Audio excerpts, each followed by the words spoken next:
Hello guys, welcome sa aking mini vlog. Tanan! Yan. So, magiging makulit tayo for today. Ayan. Ito yung gym outfit natin. Tapos after ko mag-gym, siguro punta ako ng HEB. Bumili tayo ng pagkain natin, proteins. Bili akong chicken breast. Tapos, kain ako. Actually, tinatamad ako ngayon. It's my rest day.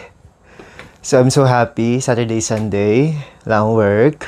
So, gym. Tapos, kain. Tapos,